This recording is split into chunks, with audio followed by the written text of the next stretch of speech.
IAS IPS வர்றது பிடிக்காது, இடஒதுக்கீடு பிடிக்காது, சமூக நீதி பிடிக்காது, சமத்துவம் பிடிக்காது, சரிசமமா உட்கார்றது பிடிக்காது, எல்லோரும் கோயிலுக்குள் நுழைகிறது பிடிக்காது, அனைத்து சாதிகளும் அர்ச்சகர் ஆகிறது பிடிக்காது, ஒற்றுமையா இருக்கிறது பிடிக்காது, தமிழ் பிடிக்காது, தமிழர்கள் பிடிக்காது, நாம தலை நிமிர்ந்து நடக்கிறது பிடிக்காது. இந்த நூற்றாண்டுகளை கொஞ்ச நஞ்சமா நம்ம மக்களுக்கு கிடைச்ச வேக வேகமா கிடைத்திருப்பதை வேக வேகமா பறிக்கணும்னு நினைக்கிறாங்க. சுயமரியாதை இயக்கம் தேடித்தந்த உயர பறிக்கிற சூழ்ச்சி நடந்து கொண்டிருக்கிறது. அறிவியலை பின்னுக்கு தள்ளி பிற்போக்குத்தனங்களையும் ஆதிக்கத்தையும் மீண்டும் நிலைநிறுத்துவதற்கான சூழ்ச்சி நடந்து கொண்டிருக்கிறது.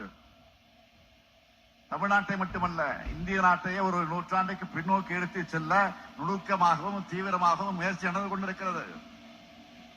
இதையெல்லாம் தடுத்து நிறுத்துகிற அரண் தான் திராவிட மாடல். அதனால்தான் அண்ணாவும் கலைஞரும் சொல்லாதத இந்த ஸ்டாலின் ஏன் செய்கிறான்னு டென்ஷன் ஆகுறாங்க. அவங்களுக்கு எரியட்டுன்னு தான் நான் திரும்ப திரும்ப திராவிட மாடல் சொல்லிக்கிட்டே இருக்கேன்.